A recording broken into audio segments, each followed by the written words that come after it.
I do think AI, tech, things like seeds are going to allow people to push that efficient frontier from a strategic aspect further out. So every year that's moving out, which will allow us to serve more and more people. The issue that we have more so in our profession is the fact we don't have a lot of people entering in that want a sales component of their job. That's actually what concerns me the most. Even when I talk to FinServ fellows and students at these colleges and universities, the CFP curriculum, which I'm a CFP professional, I've taught the CFP, I've built content for it, is a little bit anti-sales in the culture that's developed around it. Because CFP was kind of like, hey, we're going to develop this lifeblood of the planner, but not necessarily always being the advisor. And that advisor-focused career path has become murkier. There's a very clear CFP track in education and training. There's very little sales training that comes out of that. And the reality is, anyone who wants to be a front-facing advisor has to have some sales skills. And sales skills aren't bad. Like lots of industry, sales skills are welcome. Most CEOs are great salespeople. Like the visionaries that people look up to as business leaders are great salespeople, right? Like sales is about communication and connection. And that's really what it's about. That's not happening. And so that's that's the part that scares me more than the numbers. I think the numbers are fine, but I think if everybody comes in and says, hey, I really want to be a planner, I don't want to be front end with advisors, that's a scary part. Because if you get such a move away of advisors in this space, what the economies of scale will force is that AI and tech will have to fill that seat more than people will. I don't know that everybody's ready for it, but it could just force it, right? Like we might not have a choice in 5 years. You might look around and say, 50,000 advisors retired. I can't find one. I have to use technology. I can't find a person to work with. Kelsey, can you speak to, we were just talking before the podcast, an anecdote you shared about sort of that reputational challenge we have as it relates to sales.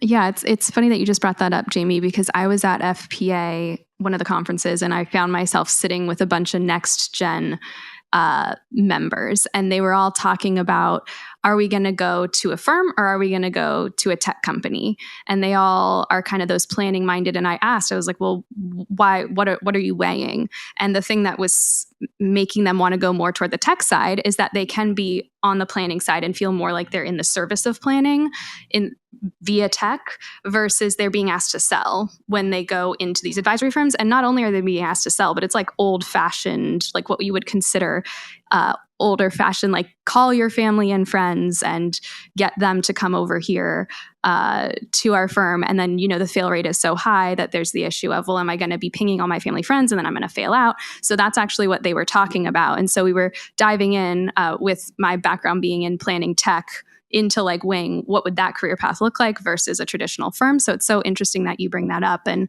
I do think the reputation, there is this like fear of sales, which we've touched on in previous episodes as well, for sure. How do you coach through that? Just out of curiosity, are you like coaching folks through that via FinServ and talking about sales and trying to rebrand a little bit? So in FinServ, we are. The way that we looked at FinServ, so for people who don't know FinServ Foundation, we're a nonprofit organization. It started back in kind of 2019 when there were some of the conferences and events and development programs that were kind of shifting away from the next gen group. And we said, how can we fill a little bit of that gap? So myself and a couple other professors and then BlackRock, Carson, a handful of other really great partners came together and said, let's put a development plan out there for individuals. I remember one of my conversations. So I was talking to Michael Lane, who Zach knows too, who was the head of USI Shares at the time. And I was like, well, the only thing I don't want to do is like start a nonprofit. Like it's a lot of work and like I don't want to have a board and file taxes and all this stuff. And, fast forward a year later, the only way I really could get the funds for this in a centralized location was that. And so I set that up. And we do three things in FinServ. We do what I'll say is kind of education/group coaching. We do that for 2 years. So we pull people into the program their second semester of junior year. We work with them all the way through their senior year and then kind of that year after they graduate. The second part we do is we do a 6-month structured mentorship program. So we have about 150 amazing mentors out there that are CFP professionals, CFAs, all different walks of life and financial services, mostly CFP kind of advisor type, but we do have other people. And so we do 6 months with the students there, and then we take them out to a conference during this time period too, where we cover all the costs.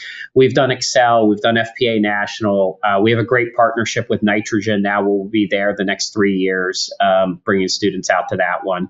And so we kind of try to give to that same point. Like some people are looking at the fintech side, some are looking at more traditional advisory or financial planning. So we try to give avenues for all that. We do some smaller conferences too, like CAFP, which is the African American Planner Conference. So we'll take some of our Black American students out to that one so they get that experience and community that doesn't really exist at the other conferences necessarily for them. Those are the three things we do.